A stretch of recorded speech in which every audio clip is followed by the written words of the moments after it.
again, while wala pa pong batas na particular for red tagging, we are at a point na tinetest po tayo ng current circumstances. Pwede naman pong mapanagot yung mga public officials mentioned kung gugustuhin po natin, lalo na't naging rampant talaga ang iba't ibang forms ng tagging since the past administration.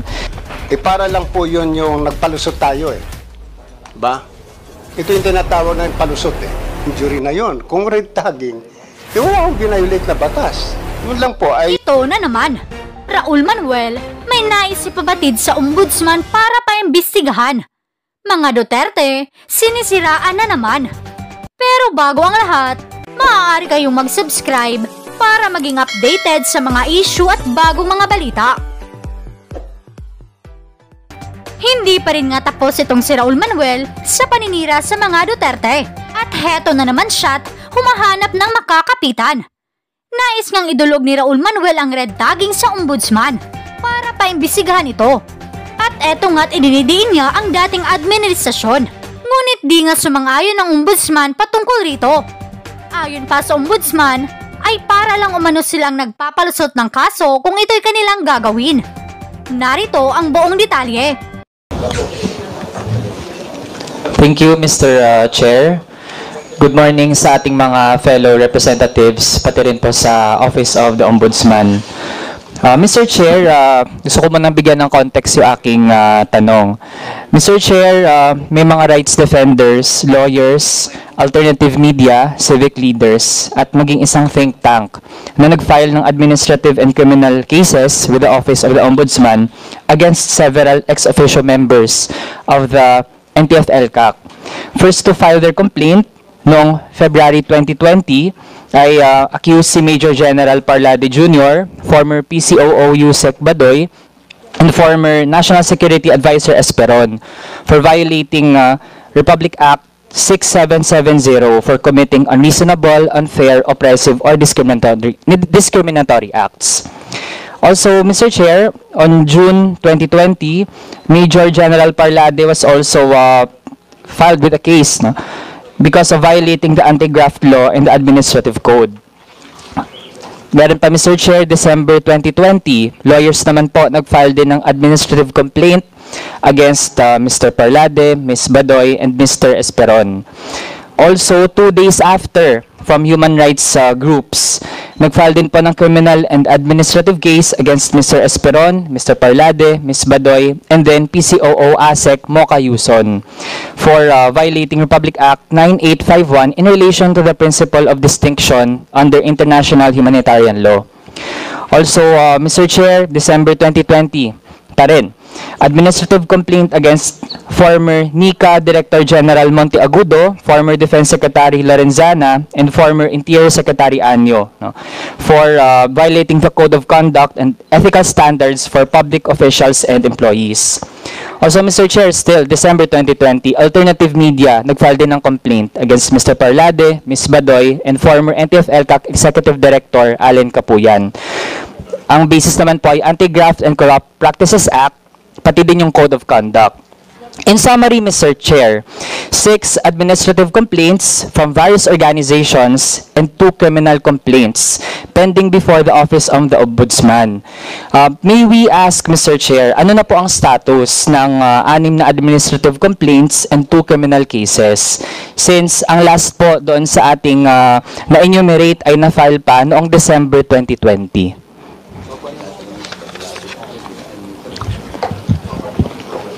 Honorable Chair, Your Honors, yung tanong po ay sa dami ng kasong yon, hindi ko alam kung anong status. But if the Honorable Congressman is referring to those cases against Parlade, Badoy, et al., Esperon, with respect to the red tagging, those cases were already dismissed. Sa kadahilanan po na wala naman pong batas na nagbabawal sa red tagging. In the absence of a law, we can not arrogate unto ourselves by saying na nag-violate ka ng red tagging. Red tagging po ang pinag-uusapan, but I am not really sure if this is the one that is being referred to by the Honorable Congressman Manuel. So, I will appreciate kung bibigyan po ninyo kami ng listahan, and I will inform you the status of those cases. Mr. Chair, bahagi po ng complaint against these individuals ay yung ginawa nga nilang red tagging. Tayo din naman, Mr. Chair, we filed a bill actually na gusto natin ay ma-criminalize ang red tagging and maprotektahan lahat ng mga defenders natin, lahat ng mga merong advocacy at dapat ay safe sila, hindi sila nasasubject sa mga discriminatory na mga acts. In the absence of that law at this moment, Mr. Chair, kaya ang na-cite natin ay yung ibang mga batas na actually ay pwedeng maging basis para mapanagot ang mga individual na ito. Mr. Chair, since hindi pa nakakatanggap ng official communication ang mga nag-file ng mga complaints against these people, may we request the Office of the Ombudsman to furnish our office, pati din yung mga nag-file mismo, na mabigyan po sila ng written na kopya ng dismissal para po on record ay mapanghawakan po natin iyon. Can the office commit to that, Mr. Chair? If Your Honor could please give us a copy of those cases, we assure you that we will furnish you the status of those cases. The earliest would be this afternoon. Pero sinisiguro ko po sa inyo na kung mga kasong yun ay na-dismiss na, I am sure na yung mga complainant ay nabigyan na ng kopya. Ngayon, doon sa puntos na dahil nga walang red tagging, pa-file mo ng kaso ng violation ng Anti-Graft and Corrupt Practices Act, para lang po yun yung nagpalusot tayo Ba? Ito yung tinatawag na yung palusot Kung sa sibuyas, ito yung palusot na pagtatanim ng sibuyas o ani. Just like in the violation of the dangerous drugs law, marami po nagpa-file sa amin ng Section 3E. Ang pinakapunot dulo po ay drugs. So wala ho kami jurisdiction doon. So ginagamit, may mga pagkakataon po, ginagamit ang ombudsman. Sana wag naman po ganun. Dahil hindi naman po ang ombudsman karakarakan mag-action sa inyong mga kaso na wala naman talagang kinalalaman. Sa kadahilanan lang, magpa-file kayo ng kaso dahil ang respondent ay isang sikat na tao, mataas ang posisyon sa gobyerno. Binibigyan din po namin ng pansin yung mga kaso na pinafile ng mga mahihirap. Binibigyan po namin ng pansin yung ibang mga kaso na karapat dapat bigyan. Pero kung papalusutan kami na red tagging ang rason, pero sasabihin hindi, nag-violate ka ng Section 3E. Because Section 3 says undue injury to the government or the individual, yan ang cause ng undue injury na yon. Kung red tagging, wala akong binayolate na batas. Yun lang po, I would appreciate if the Honorable Congressman Manuel could give us a list of those cases and we will immediately. I'll call the office now and give us a status of those cases. And I assure you, before the end of the day, you'll have a copy of the status of those cases. Mr. Chair, gusto lang po nating mag-respond doon sa remark na nagpapalusot lang po yung mga nagpa-file ng mga administrative and criminal complaints. Mr. Chair, para po sa enlightenment ng ating mga kapwa civil servants and public officials, Mr. Chair, yung retagging po hindi lang po yan basta salita at hindi po naghahanap lang ng kung ano-anong dahilan para magkaso. Mr. Chair, meron na po talagang nangyaring mga masamang bagay dahil sa red tagging. Meron po, nakaka-affect po ito ng pag-perform na ating mga public officials at kahit yung mga civil society organizations natin, Mr. Chair, na-hamper po yung pag-perform nila ng duty nila to pursue whatever advocacy that they have in line with our laws. Tapos, Mr. Chair, meron na ring mga na-red tag na napatay na nga, no? Dahil sa ganong threat, no, na nagiging epekto sa kanila dahil sa pagre-red tag coming mismo mula sa mga government officials. So, Mr. Chair, ang dating kasi kung kinokonsente natin ito sa pamahalaan, edi short of saying na we are enabling red tagging, no? Kaya habang syempre mainam na meron na rin talagang batas eventually on red tagging, sa ngayon, Mr. Chair, kita naman natin damage has been done, no? At nakakalungkot isipin na yung mga buhay na nawala because of red tagging, yung mga hindi na makapagpatuloy, no, whether in government man or hindi, nahihirapan na sa kanilang mga gusto sanang gawin, no, hindi na, mahirap na pong ibalik yun, Mr. Chair. Kaya sana mas maging proactive tayo when it comes to this matter. And sana po hindi din po napagbabangga, no, na may mga kaso daw na para sa mga mahirap, ganyan. Yung mga rights defenders po natin, yung mga people's lawyers natin, yan din po ay merong mga ginagawa para sa mga mahirap. In fact, no, yung pag-defend nila sa mga magsasaka, sa mga mangingisda, sa mga manggagawa, part din po yan ng gusto nating sama-samang pagtulong sa mga mahihirap. So, sana po hindi pinagbabangga, hindi pinagko-compete yung mga kaso. Kasi kung lahat naman po, Mr. Chair, agrabyado, lahat po ay dapat nating tulungan at dapat ay may hustisya po para sa kanila. Yun na muna, Mr. Chair. Maraming salamat. Alright.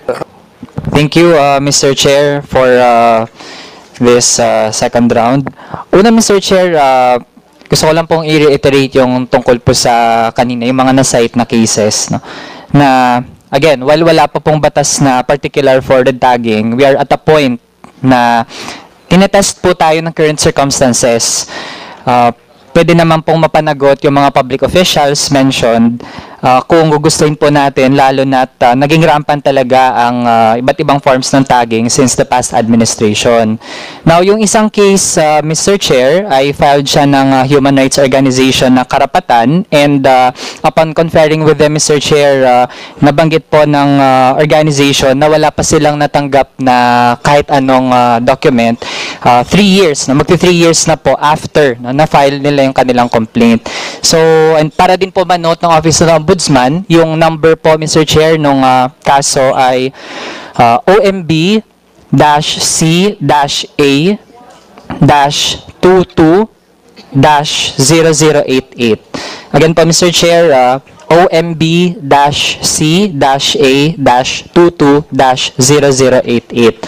Other cases mentioned, Mr. Chair, were filed by the National Union of People's Lawyers, Ibon Foundation, Alter Media, and former representatives Kaloy Zarate and Sara Elago.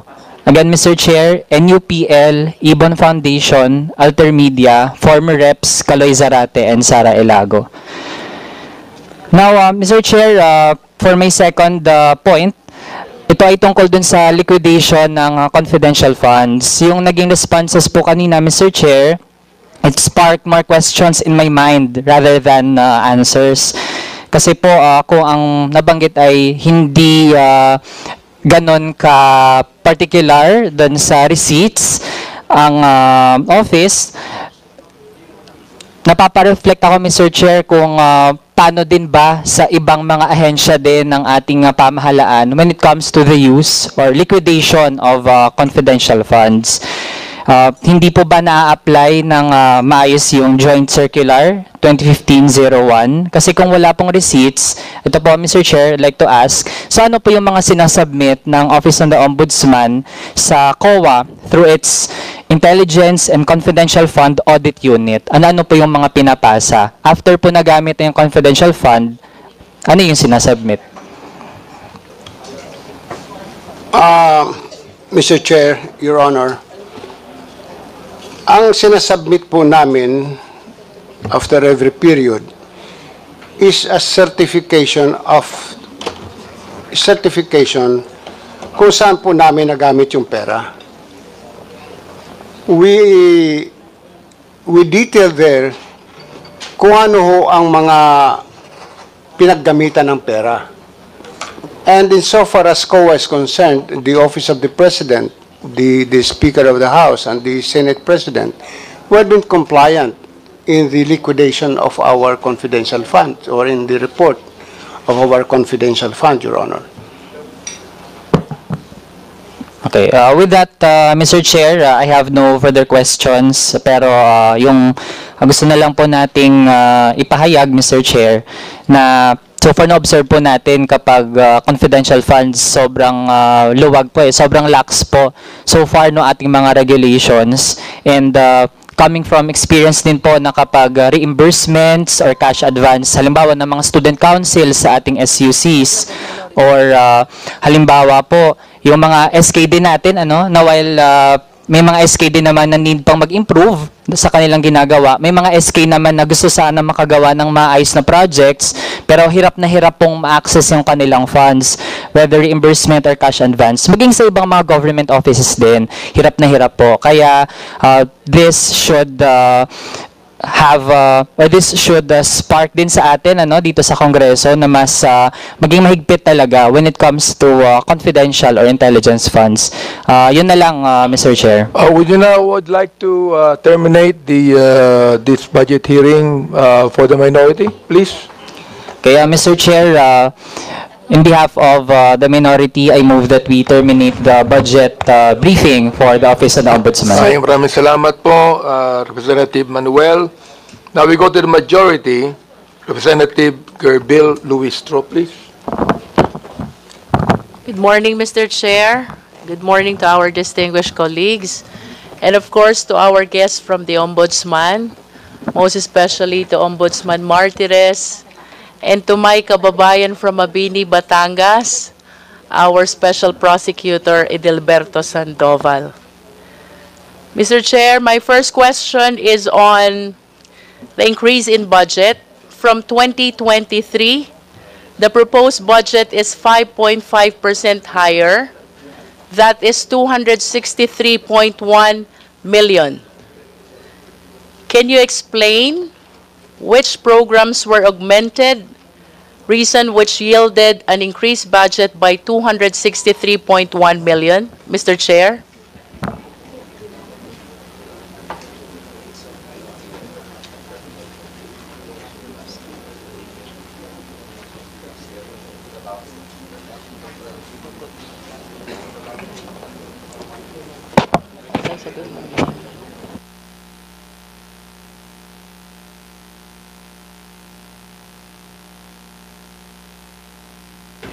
At least, Mr. Chair, can we identify the programs which were augmented that yielded this increase by 263.1 million compared to the budget for the current year, Mr. Chair? Thank you for the question, ma'am. The totality of the increase of the agency's budget comprises of both directional swings in each item allocation. So some major items could have increased, some other items could have decreased. So we don't have the specific information as to what led to the net effect as of the moment, but I will gladly provide you with that particular information within the day, ma'am. But I would like to stress again the salient features of the budget. We did have additional funding requirements for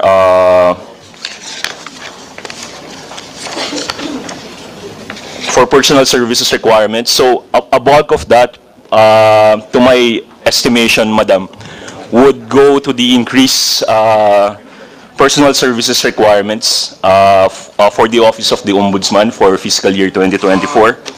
And then again, we would be needing additional equipments in the form of additional motor vehicles, additional office equipments, and additional communication, medical, and other properties. For these three items, motor vehicles, office equipments, and communication, medical, and other property, that would translate to roughly 120 million pesos already.